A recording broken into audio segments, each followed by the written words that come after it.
should give a bit of like a trigger warning in that we are going to be talking a bit about sexual violence against women and rape, sexual assault, murder, etc.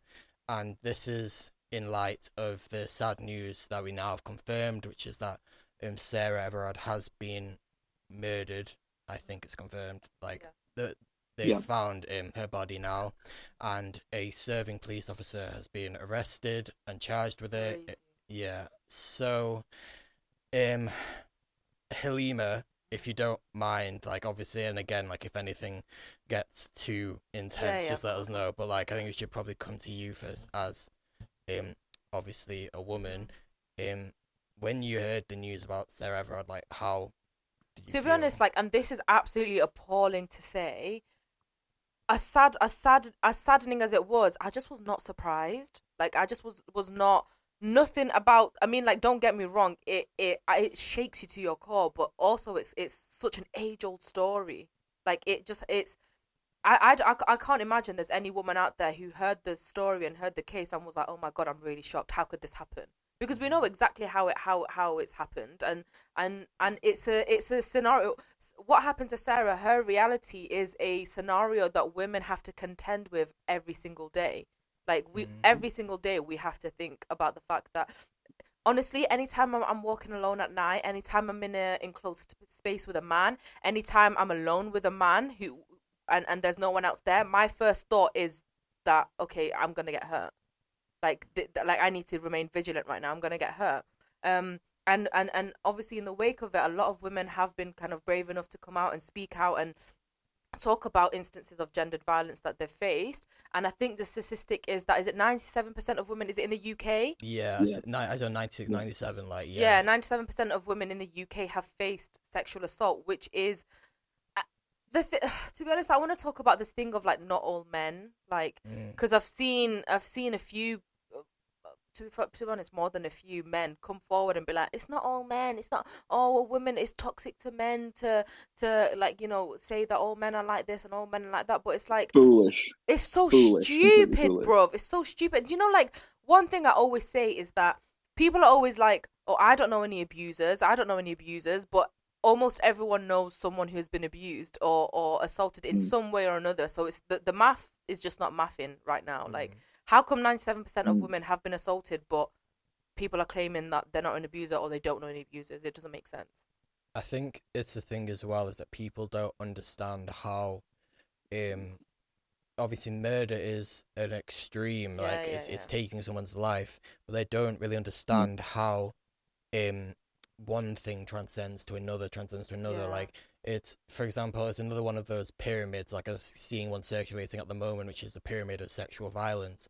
It starts off with like these subtle mindsets and views that you might have, then goes into the actual making of comments and jokes, goes into the actual sexual assault of people, and that obviously we shouldn't, it's not minor at all, but like less than murder, before going into literal like rape and murder, and then at the top there's genocide. But it's the crazy thing is, with in terms of women, like, I did a podcast interview a few years ago it was a feminist podcast, and we were talking about sexual assault. And I remember, like, someone asked me about my experience, and I think I was like, oh yeah, I'm lucky, I've never been like sexually assaulted or something like that. And then I was thinking about it, and I was thinking about the amount of times that I've been like groped in my life. And it's crazy, it's so brazy that we think that sexual assault is only in the extreme of like rape, murder, and stuff like that, that we don't even see things as groping. Or, I mean, like, obviously I'm very cognizant of it now, but at that time, like, I just considered myself lucky because all that had happened to me was that I'd been groped, you know? I think that's the thing that's mad, is like considered myself lucky that's all that happened. Honestly, I think, like, oh, I've not been raped, I'm so lucky. But actually, there have been numerous times when my my consent has been violated, my physical body had been violated. And what was mad as well was I think I saw the news actually when they announced that they'd found her body, and the head of police, I think it is, Cressida Dick, was on the news, and they were saying about how, oh, this is a very rare thing, and and we've increased police patrols, and I was just a bit like, first of all, is it really rare? And second of all, this is a case in which a serving police officer has probably murdered a woman, and your response to that is increased police. Like, how I just don't get how it's not two. It's 2 and 2 adding together and getting 5. You know what I mean? Like, it's like that was honestly, I was gonna bring that up. That was my exact response. I'm not surprised that this is what they're doing, but also it's crazy that this is what they're doing. I think there was two women who were found dead at a park last year. And was it the same police officer that took photographs? I don't think it was the same police officer. Oh, was it not? But I think it was probably. I think it was probably the Met again. Yeah. But I don't think it was the same. Yeah, police the point is that, you know what you said. Is it rare? I mean, okay, so people who listen to this show know that I'm an abolitionist, and this is precisely why. Because this is not rare at all. Like, there are numerous instances of police violence, and this is just one situation that has been brought to light in a way that many others have not. And you know what's mad is that you've interpreted that rare comment as being about police violence against women, and that's not even what the comment's about. The comment is about general violence. The fact that you have enough to say about police violence, imagine when that then extends to the fact that she was referring to it's rare that women get abducted or whatever. Really? Yeah. So that's what she was referring to. So that's why I was like, the fact that you interpret it as that kind of says it all, really. Yeah. Guys, abolition. Come on, man. Abolish the police. This is not the views of Pi Radio. No, this is my personal view. My personal view is that they need to be abolished. Honestly, like, how is increased presence gonna make any difference when they're the source of the problem in the first place? Yeah. It should have been like that when she made that announcement, when she knew that it probably was a police officer that had done it. Should have been, we are. Even if we're not going to the extent of abolition, it should have been, we are looking into how we can educate our police officers, and reform and sieve through them, do backup checks, like help to prevent this ever happening again. Like, the accountability I felt was missing.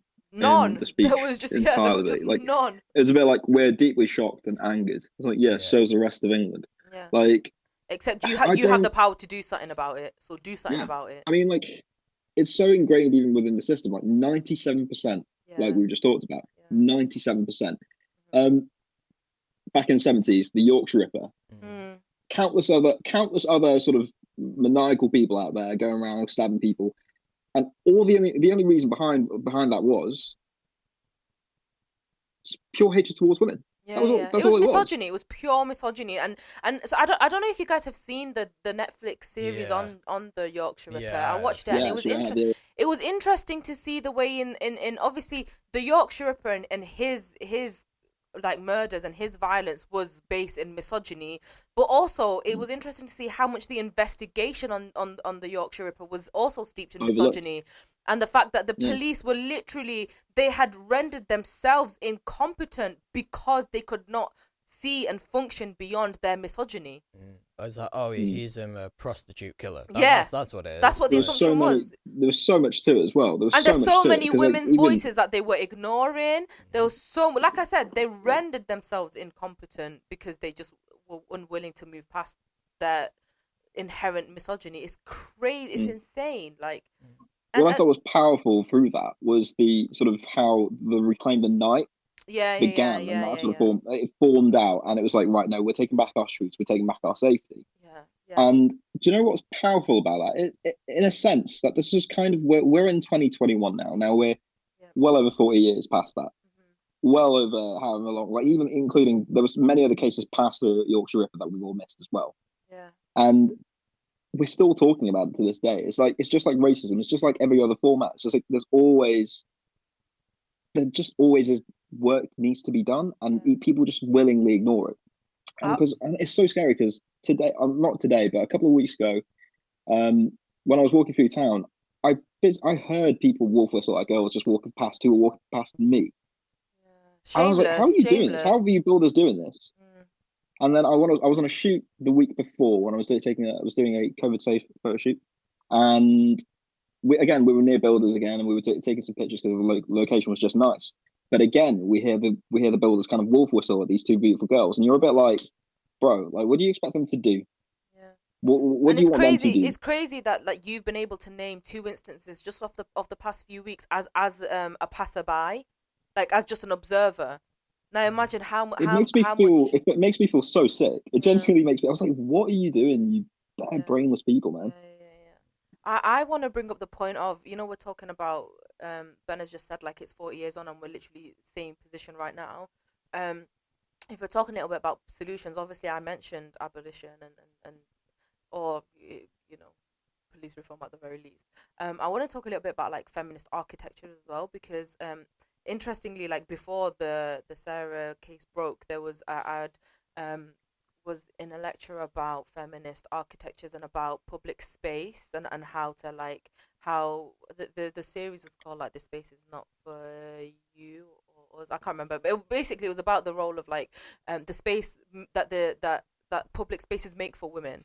And I've seen a lot of people since the news has broken come out and talk about how like feminist architecture is going to be one of the foremost solutions to the endemic of like gendered and sexual violence, because you need to think about like how has the built environment around us allowed this kind of violence to take place on such a frequent scale. And people are talking about the fact that there are so many roads that aren't well lit, talking about bus routes, talking about escape routes, talking about like safety check-ins. There are so many things that when you really sit down and think about it, you realize the city space is really not made for a woman at all. And there's no desire to do it either. Like, no, of course not. There's a alleyway in Headingley in Leeds. Yeah. And I know it's famous, like literally for it. I think it's literally nicknamed like Assault Alley. Assault Alley, I saw that. Yeah. And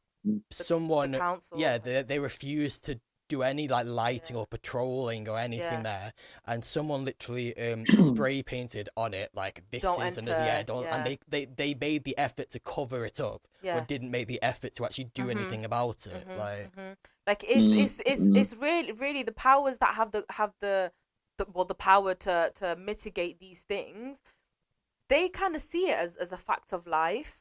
Like, how are you being more proactive in covering up a warning that was there because you are not taking action and it's costing women their lives and their livelihoods? Is that, am I honestly, sometimes like I think about it and I think like, am I crazy? Like, am I crazy for thinking this is ridiculous?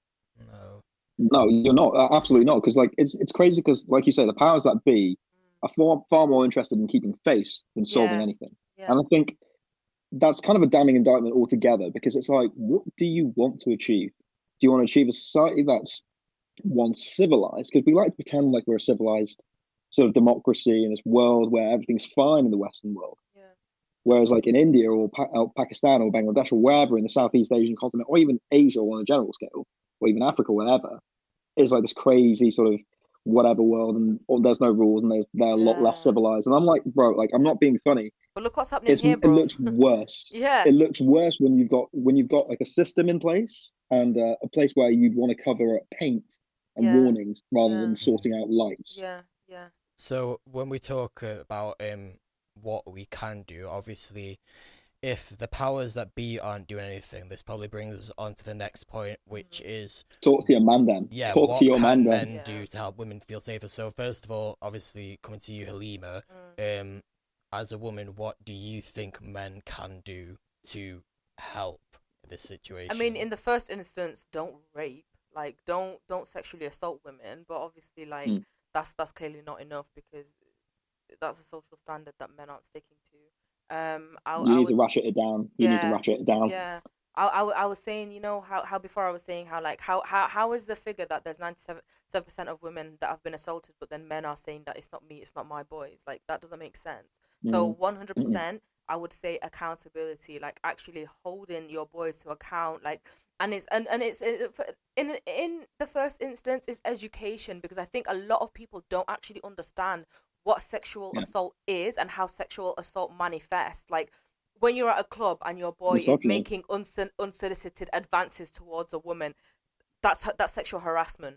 You know, if they're groping a woman, that's sexual assault. We kind of like allow so many things because we're like, oh, it's just standard, it's just normal, it's accepted.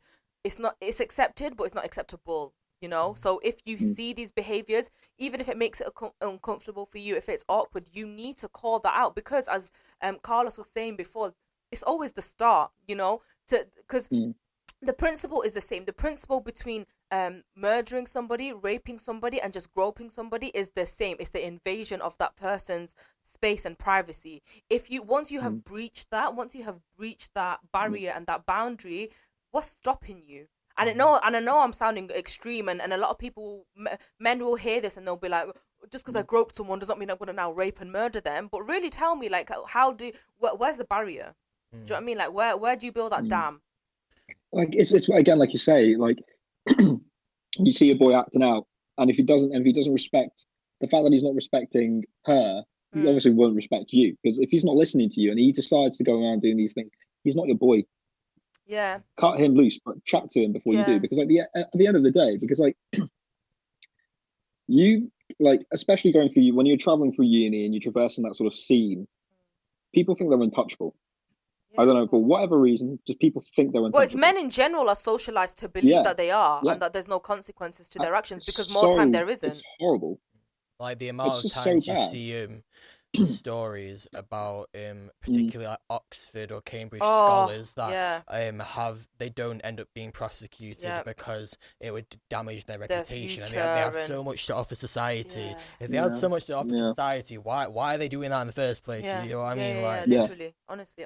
Where's this behavior coming from? And I would say, like, you know, men, like, I know Ben was just saying that this person already lacks in self-respect. And it's true, but men are more likely to listen to men than they are to women, which is, and this is something that I know so many women have an experience of. It's actually insane the number of times when I've been out and I've been approached by a man who I don't want to be approached by, and I've had to lie and say, I've got a boyfriend. Because there've been times where I've said, I'm not interested, and they don't take no for an answer, because you're still fair game. You know, that male entitlement still comes into play. However, when I say I don't have a boyfriend, to be honest, more time they're still persistent. But if they're gonna relent, it's when I say I have a boyfriend. It's because they'll respect another man more before they'll respect you as a woman. So definitely hold your boys to account, man. That's wrong. Yeah. But if that seeing as that is obviously in place, you use that to your advantage. Yeah, step in, man. Step in. Yeah, and what I also want to say is, just really quickly, like, I think men generally need to also drop the sort of savior complex a bit, because it's like, well, we need to protect our daughters, and I'm like, don't rape. Yeah, just tell your boys to keep it in their pants, man. Yeah, right. Like if she ain't about it, if she's not invited you back, and she can also still tell you no. By the way, that's at any the point. Any point. Even if she's your girlfriend, or even if someone you're seeing, you keep asking for consent regardless. Yeah. Okay, that's something that you must do. But like, here's the thing: what I'm always confused at is, like, when people say, "Oh, it's not all men," I'm like, "Yeah, we know it's not all men, but like, it always takes one, maybe two, maybe three of your friends. That person, even, I should say, like you said, like Alima says, there's that crazy level of entitlement that they feel that they must have, like it's there. They must hold on to it, and therefore get their gratification and walk away. But that's again coming through a place of misogyny and selfishness. I think it's very primitive thought processes. Sorry, I was just saying, it's just like, it needs to be root and stem. It must be taken out of root and stem. It really begins at home. Yeah. I think as well, one thing that just needs to be clarified, and it is crazy to me that this needs to be clarified, but I have seen some comments where they're basically saying, well, why is it fair to stereotype all men, but when you have stereotypes in regards to racism, that's a bad thing? And I'm kind of just like, but this is fact, and this is ingrained in society. It's statistics, bro. 97% of women. Who's arguing with that statistic? We live in a patriarchal society. It's ingrained in society. When we talk about racist stereotypes, that is the same. It's that the mindset is ingrained in society, but it's not the actual fact, if that makes sense. It's not based on statistics. It's not the same thing, and to be honest, if you're bringing up that point in the first place, like, think about your priorities. It's crazy. Like... I was having this conversation with my boy the other day, like, because he did a post and someone was just commenting absolute nonsense, like, well, men don't have hive mentality, and what do you mean about men need to take collective responsibility? All of this nonsense, bro. And he's like, a family have just had a phone call to say their daughter, their sister, their partner's remains have been found, and it's right now that you want to do semantics. It's right now that you want to do acrobatics on word choice. It's crazy. Like, you know, I saw this tweet the other day, and I think this really perfectly encapsulated it, and it was like a TV idea called Not All Snakes, and it's like they get men and they put them in a pit with hundreds of snakes, and I mean, I don't know what the statistic is of like men that abuse or whatever, but obviously a high percentage of these snakes will be poisonous, except you're not going to know which one. Now tell me, are you going to be scared of all the snakes, or are you going to be like, oh, well, not all of them are poisonous. Let me just chill with them. Let me stroke them. Let me do this. Like, let me be comfortable in this pit. That's like, I don't know. It's like Carlos said, it's a bit stupid that we have to break it down like this, because it just sounds like common sense to me. But I think as well, like, as someone that isn't really friends with a lot of men, I don't really surround myself with many men. Like, a lot of my friendship groups are with women. There's still work that can be done here, both in terms of yourself and your own mindset, or in terms of your family, and also in the future your children. Like, I think that's where the biggest change can probably be made, is when bringing up your children, put more energy into educating your sons to be polite, respectful, gracious of women, and obviously don't rape them. And then telling your daughter, do this, do that, like, you need to do this to avoid it. Because ultimately, like, I was actually speaking to my sister about this, because she actually lives in London, and I was kind of just a bit like, I think we were just talking, I was kind of saying, oh, you're all right, like, everything that's going on.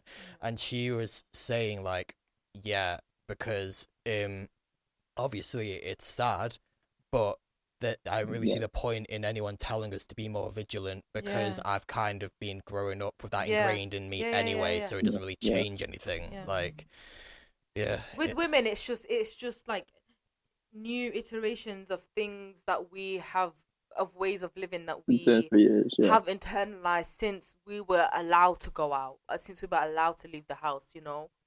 It's just crazy that you guys have an entire playbook or a manual on how to live your life, whereas guys are like, just don't do anything stupid, right? Like, it's like, you're a bit like, for the majority of the time, that is failed every single time. Like, we have most men have one rule, and we fail it all the time. I think just don't do any stupid, and you do stupid things, regardless of whatever it is. One thing to maybe end on, because probably gonna have to play some more music in a second, but it was just a few more things that you can actually do as men in order to make women feel safer, and one of them is actually going out of your way to do it.